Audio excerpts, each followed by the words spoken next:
Welcome to this week of Coffee at 10. Thank you everyone for coming. We have a lot going on in dance this week. Primarily, we have the Graham100 performance on Saturday, August 22nd at 7 p.m. I believe we have some of the dancers here as well. We'll be performing, and I'm sure Peter will talk more about this performance, but we have little handouts at the desk. You all have a program, and then there's also more information about what's happening in dance here at Cricket Tree this fall. So lots going on, always lots going on. So let's make sure that we're supporting our dance. And then our fall schedules are out. So Coffee at 10 will continue on. There will be a short break. We'll have a Coffee at 10 next week, and then we'll have a short fall break, and then they'll start again September 24th. So lots of exciting things. So we have handouts for those too, but they can also be found on the website. But I'm going to get out of the way and let the guest of honor, the person that you came here to see today, speak. So we have Peter Sparling here. Peter is a dancer, choreographer, video artist, painter, and was a guest curator and jury for this exhibition. We're so excited to have him partner with us for so much here at Cricket Tree throughout the summer. So let's give it up for Peter. Okay, pleasure to be here. Again, my name is Peter Sparling, and I have deep roots in this area. My parents met in Bayview just after the war, part of the Albion College summer program back in the day, and proceeded to fall in love. My grandfather gave my dad a really hot yellow convertible car. And I don't know if that got my mother interested in Spud, but anyways, when they settled in Detroit and started having children, they had 4 of us boys in 5 years. And it was like, I remember I don't remember my mother saying this, but she recalls, Bob, I've got to get these boys out of the city for the summer. We got to go to Bayview. So we started coming to Bayview when I was about 2. Bought a cottage on Terrace Avenue in probably 1959 for like $1,500. And you know where that's going for now. I don't even need to tell you. But it kind of affected me in the deepest way possible, as having this very kind of idyllic space to grow up and to spend every summer. And there was something even more precious about it only being available 2 months every year. So all year long, I remember walking the sidewalks in spring in Detroit, in our area in Northwest Detroit, Schoolcraft Southfield, and I'd walk the squares of the sidewalks, and I would transport myself to Terrace Avenue. And I'd say, okay, now I'm passing that cottage. Now I'm passing that cottage. And it was a really an interesting exercise. Now in retrospect, I see how it helped form my imagination and my ability to imagine myself anywhere I wanted, which is what we choreographers do. You know, we imagine, okay, how am I going to put these bodies within this rectangle of the proscenium on the stage? What do I want to communicate? How do I foreground? How do I create a backdrop? What am I doing here? Anyways, I'll get to more of that. Before I start expounding, I just want to thank Sheila Rouen, who was the previous director of galleries here, who helped me, bless you, in my first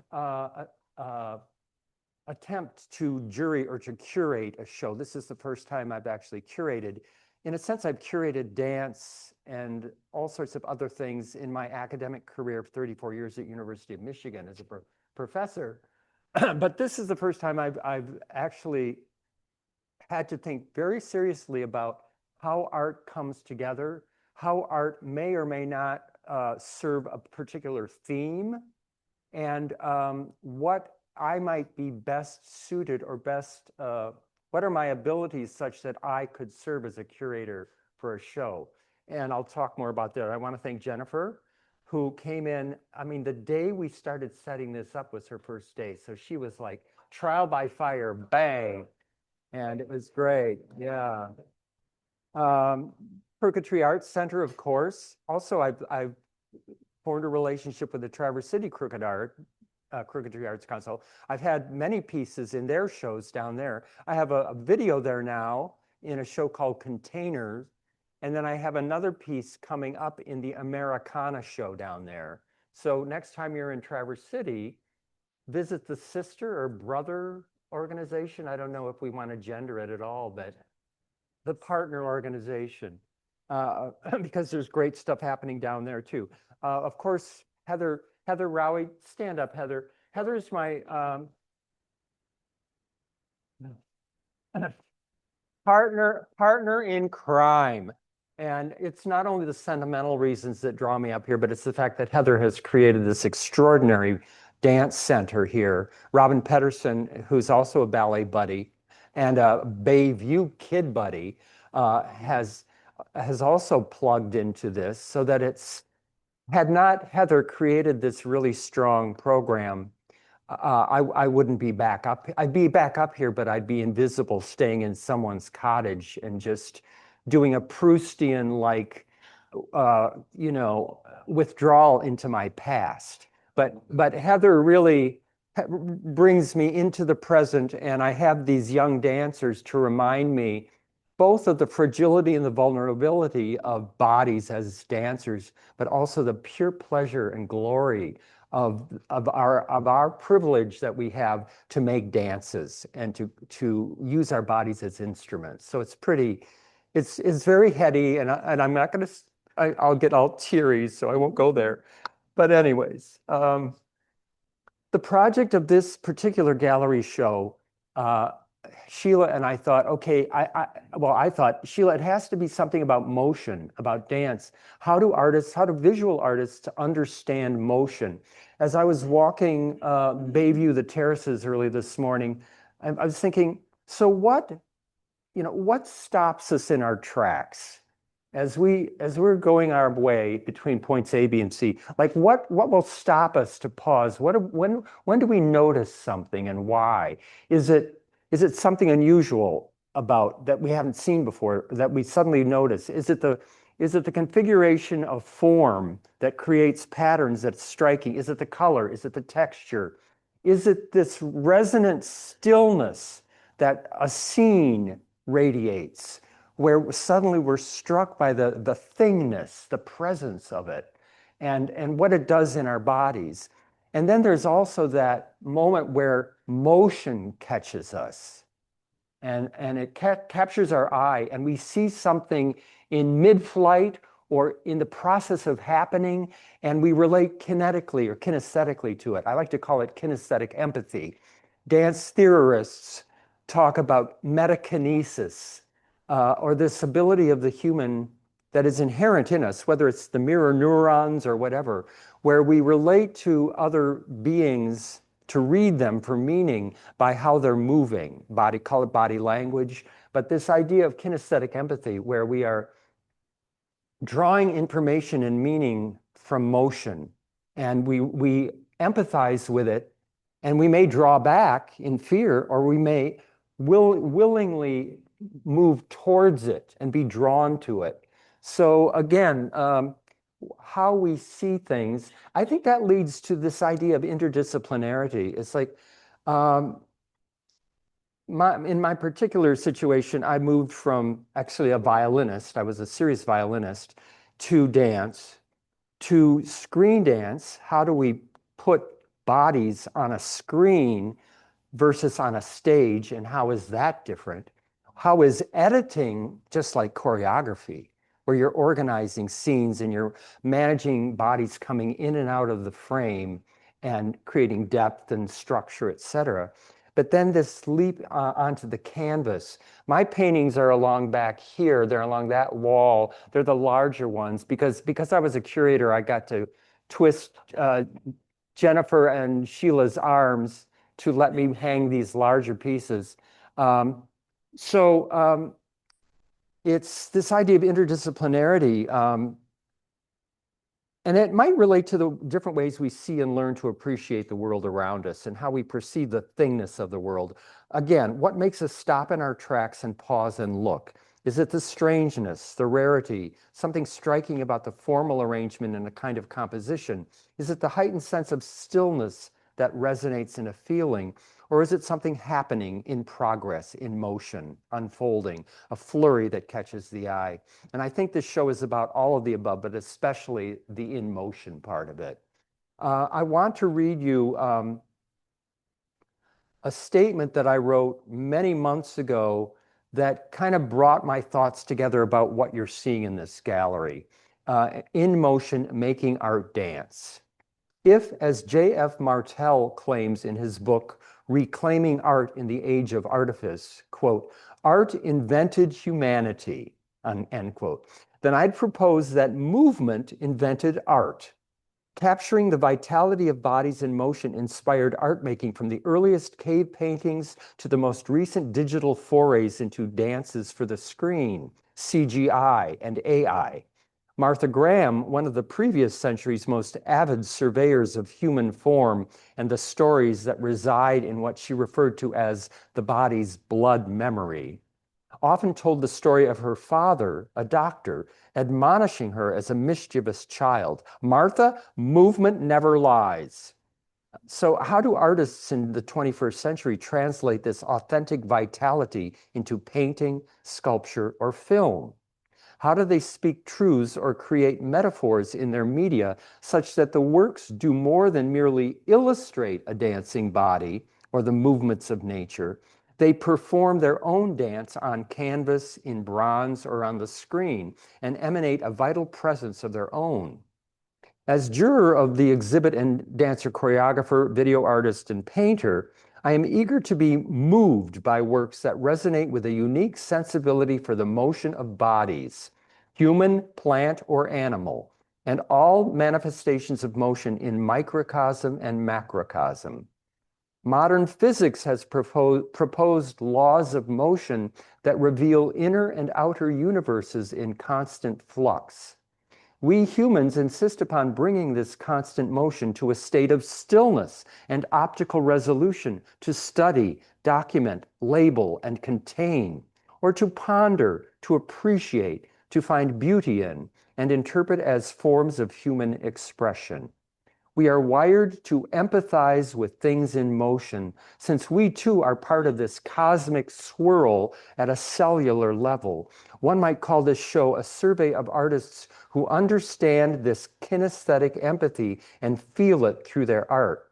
And I just want to remark that Rebecca Sten and Dunya McPherson are both fellow dancers. We all went to Juilliard, not in the same years, they're much younger than me, but they too discovered painting.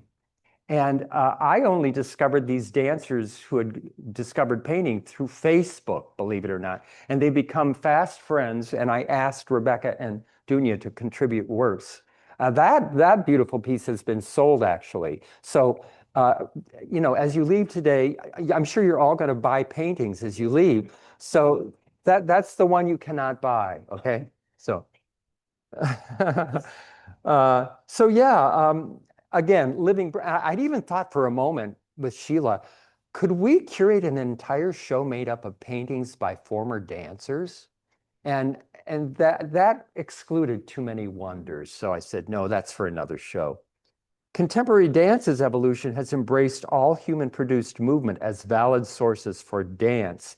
And in this spirit of a democracy of bodies, I welcomed the subtle, outrageous, and/or dynamic, and the oscillation between stilled containment and a body's endless capacity to break into motion, whether as a spontaneous outburst or as a carefully plotted choreography of focused intentions. If we have the time, I'd eventually like us to move into the next gallery because I'd love to talk to you about the Barabara Morgan photos, but we'll get to that, and it may screw up the operation of videoing, et cetera. But hey, I don't care. I'm a renegade. Follow me, damn it. Follow me. So anyways, I'll talk about my pieces first. You might have to crane your necks. I've been enchanted in the past 14 years with this interesting oscillation, if you will, between the figurative, or when you can discover a figure in the landscape, or the landscape in the figure, and when it becomes quote unquote abstract. This first blue painting called My Blue Heaven is, I think, a pretty good example of that. Thank you, Finn. Where there may be a moment, there's a timing that happens as you watch where you may or may not immediately see my figure there of my torso and my head looking slightly up.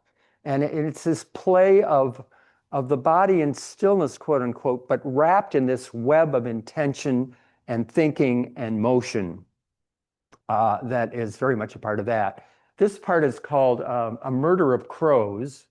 And I oftentimes will go out to my backyard studio kind of caught up in this crazy state where I just have to put up a canvas and go at it to work out my demons. And that was, again, sometimes it helps to have limitations. I was limiting myself to black and white and gradations. I love grays.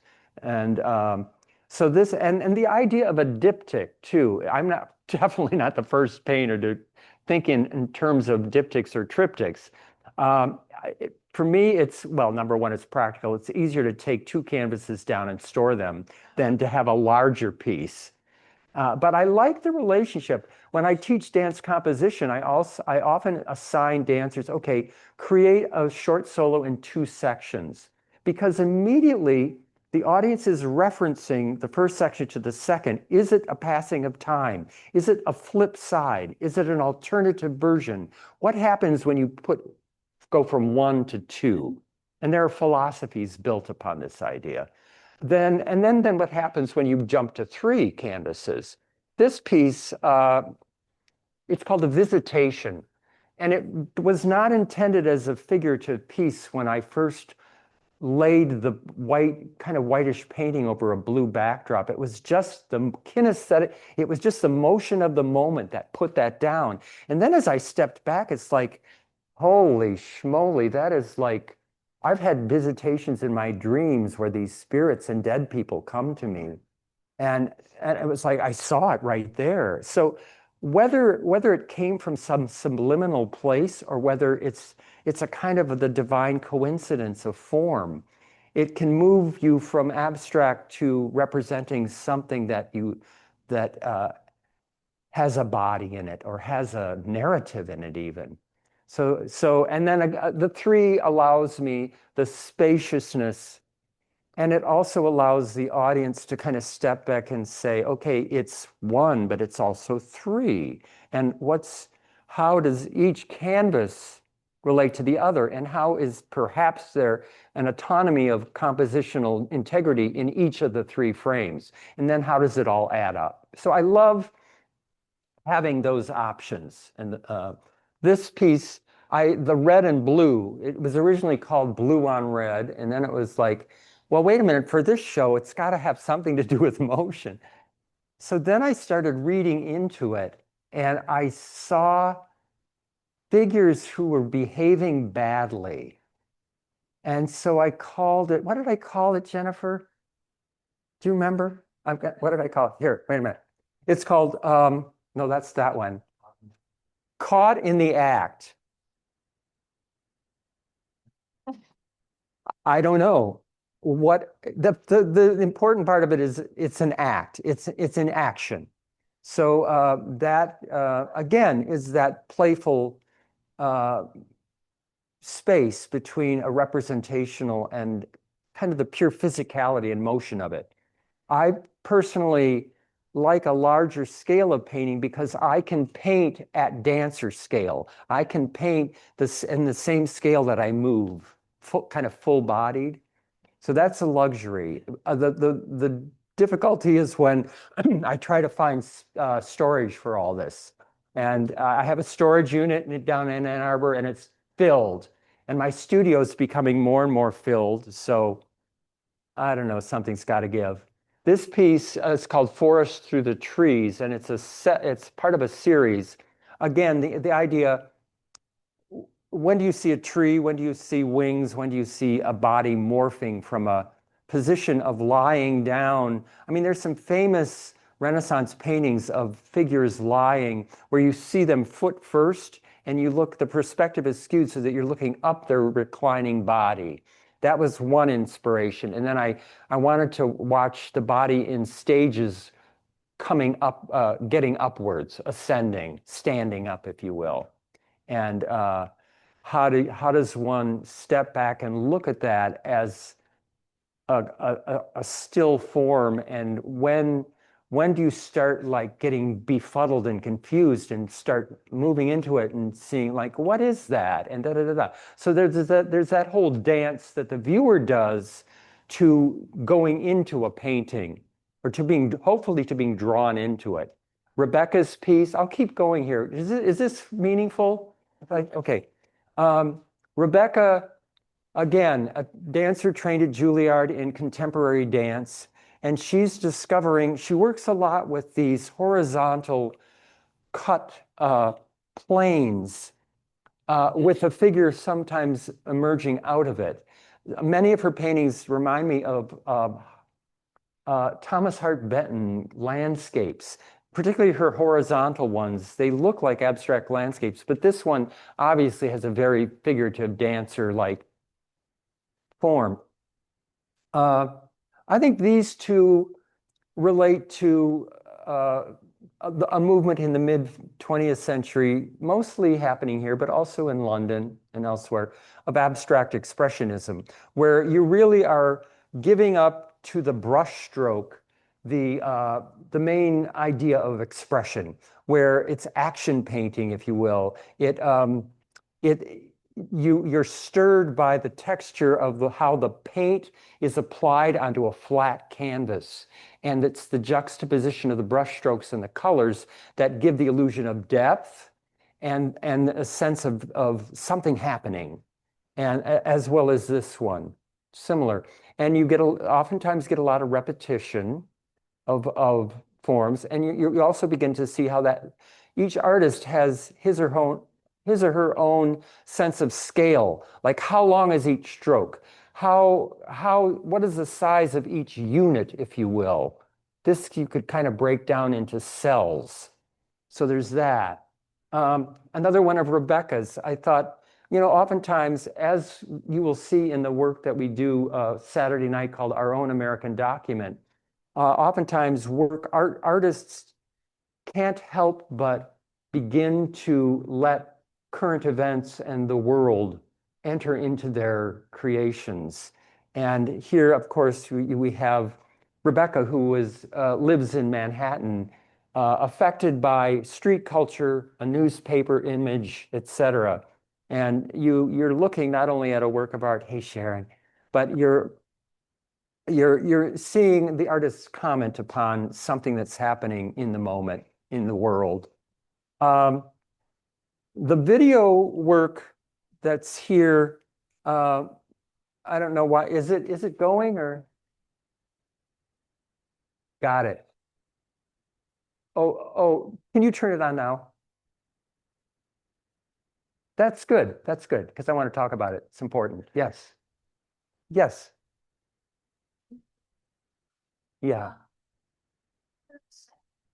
That I see, this is about motion, was that, because there's on the left as you're facing it, there's white, is that supposed to be your shadow where you previously were, and then you turn facing forward? Is that a second dancer?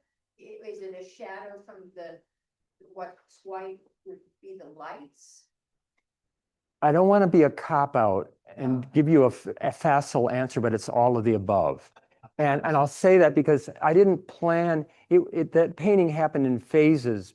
The figure was the first thing that was added. It was a series of lines and textured applications of white against blue. But yes, and also oftentimes, I'll tell you my secret, I project a video that I've taken of myself in motion. And I'll slow it down, I'll project it directly onto the canvas, and I'll start pausing the video or not and creating lines around the image that strikes the canvas of myself. So what you're seeing there are multiple takes and still moments of a short video of me moving where I ended up giving priority to that final image that kind of is in the foreground. So what you're seeing behind could be tracings of other phases, just as you said, of my motion before or after. Or it could just be residual experiments in applying paint with line. Yeah, does that make sense? Yeah, okay, yeah. And okay, thank you, folks, because I do want to, the idea of incorporating video into a gallery setting is something that's, I think it's been pretty recent, yeah, maybe from the 70s, 60s. And really, for dancers, it really struck home when there was the invention of the portable camera in the 70s. Previously, we had relied exclusively on film or kind of really difficult to handle forms of notation. And then with film, we actually had records of what we danced. With the video camera, it just blew the field wide open so that we could video everything we did, improvisatory, performance, etc., and have records of it. And thus became, thus the New York Library Center for Performing Arts archives could begin to archive dance digitally. So anyways, you're seeing a video that I shot with a class of freshman dancers at University of Michigan, where I had a camera overhead and I had the dancers on a 30-foot by 20-foot surface of green, such that I could use chroma key and editing to float the figures and then put any backdrop I wanted in editing. So, and then I sped up, of course, I sped up the action so that you're seeing, it's like an anthill or something. You're seeing these human forms move only in a way that they could move while lying down, and from that particular perspective. And I called it Scramble Theory 101, Scramble Theory. So video screen dance has evolved in the past 25, 30 years. There are now hundreds of screen dance or dance on camera festivals around the world. It's a specific hybrid form that combines the history of film and all the techniques of film and video with what we as choreographers know as dancing or choreography. And it allows us to multiply, to clone, to add effects, and to do things on the screen that could really never be done on a stage. Although choreographers are so clever that they're learning to do pretty much anything they want to. What we're seeing a lot of now is a combination of video and live performance in the same production. That's becoming very common. So much for screen dance. And I have films on this, as well as my friend Terry Saris. Terry and I taught screen dance at University of Michigan for 20 years, introducing to the curriculum an interdisciplinary course for students from architecture, dance, theater, the visual arts, to look at what it means to perform for the camera, how to use a camera, how to scoreboard or storyboard an entire piece to decide whether it's going to be abstract, formal, postmodern, whether there's going to be a storyline or a narrative, and then how does one arrange and find the proper scale in terms of duration of each scene, and how does one connect the scenes if indeed there are scenes? Is it cross dissolve? Is it jump cuts, etc.? This is the language of film editing. So it comes to choreography and dance, and this is Terry's work. I'm going to move on now to some visual arts pieces.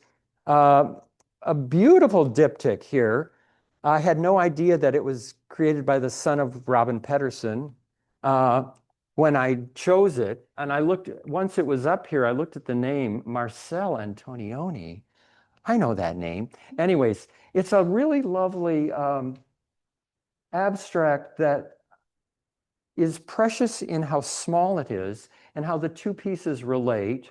Again, it's the care of the brushstroke and the juxtaposition of color and the gradation of the turquoise, green, blue, the white. There's some white in there. So it draws you in a different way. It's like, oh, yeah. Do you see my body? Art can zoom you in and it can take you back. It creates motion, just as you look, as you watch. Another abstract, Kandinsky-like, if you will, visual artists and choreographers, we can't help but reference our legacies that we come from. I think of Kandinsky and his series of improvisations that introduced, in a sense, to the visual arts, this idea of a flurry of lines, of shapes that appear as though it's a spontaneous unloading in a very quick period of time, if you will. So that has that feeling to it. This relates, again, to this slower piece. It's also Marcel's Red. So it has that relationship. And the fact that he decided as a piece of one and this was a piece of two is the artist's choice.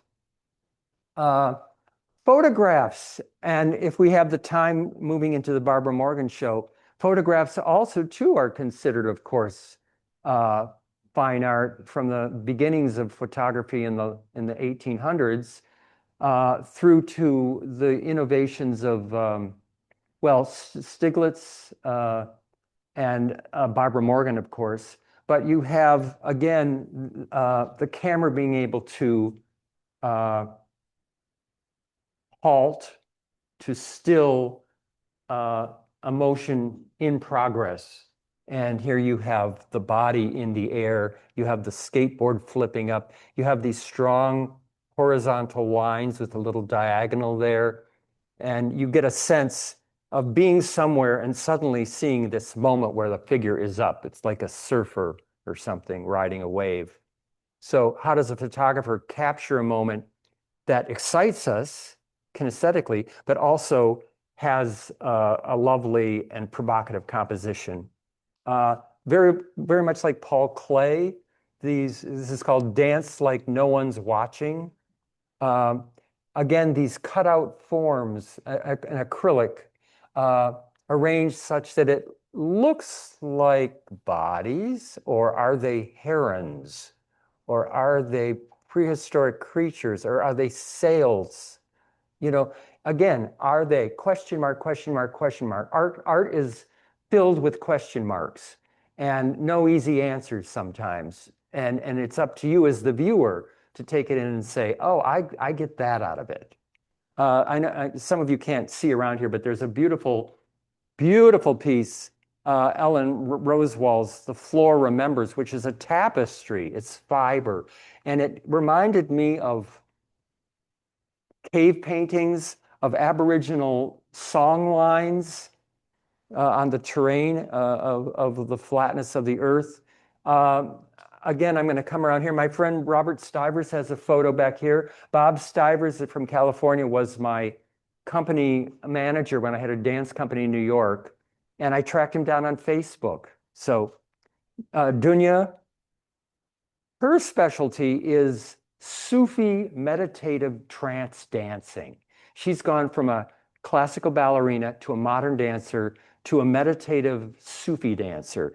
And you see in her, this is called dervish. You see in this image, is it a tree? Is it a body? Is it energy coming out of the earth and going upwards? We definitely get a sense that there's a spiraling, and it ripples out into the clouds around it. It's as if the figure is causing this turbulence, or is it the turbulence that's causing the figure? It's the classic example of a figure in a landscape and the relationship between the two. So that's a good one to look at. You've got a beautiful photo back here of a body in turning. We all remember as kids getting into something big and turning around and watching the fabric go. I mean, the thrill of that. Photo of bodies, light. Light is huge, how it affects us and how it highlights, creates contrast, shadow, edge. There's a lovely group of people on the beach against a bright sky in black and white. A figure, the breath between moves, very blocked, almost cubist, again, using limited colors, where the figure really crosses the frame, goes in and out of the frame and comes out at you. A beautiful photograph, the idea of an air or a gas or something that it really is not quote unquote material or solid, creating motion. Beautiful two images from the powwow of I think they're Odawa Indian dancers, where you see, again, a very obvious representation of two figures as they are dancing. So that's pretty a literal interpretation of the theme of the show. This moves us kind of back into an abstract to a quality. This is called staccato. When I played violin, staccato, you bounce the bow. Chuk, chuk, chuk, chuk, chuk. It's a sharp kind of angular subdivision of notes. And this artist thought, well, let's use the brush to create the illusion of that broken feeling, the broken field in a series of kind of diagonal scrubs, if you will. Forgive me, artists, if I did not describe that well. This is lovely. Yali Rivlin's here. Yali, raise your hand. Were you the quote unquote model for this? Do you remember? This is James Jordan. It's you and Paul. Yeah. So the artist stepped into a session with a double bass player and Yali Rivlin, who's dancing this weekend, improvising to it. And there you have a representation of a moment in time and space caught with a kind of a quick improvisatory stroke of the brush. It's terrific. In the spirit of the musician and the dancer who were improvising. Yeah. So this one got first place. Right to left notation. The idea that dancers, I mean, if you were to, okay, look at me now. Look at me now. Look at me now. Could you create in your mind a composite of those three shapes in your memory? And the idea being that we leave behind traces and that the accumulative effect can actually create a composition either in our memories or on a flat piece of canvas. And so this brush, this woman, I think relates to all the traditions of Asian calligraphy, of how the brush stroke can create its own expressive quality, stroke, personality, if you will. Black against white, classic calligraphy. And again, I see a butt, I see buttocks, I see thighs, I see a navel, I see breasts, I see heads, if I wanted to look at that. But I rarely see figures when I come and look at this. I'm so enamored by the brush strokes. So, and that's my freedom to take it as I wish.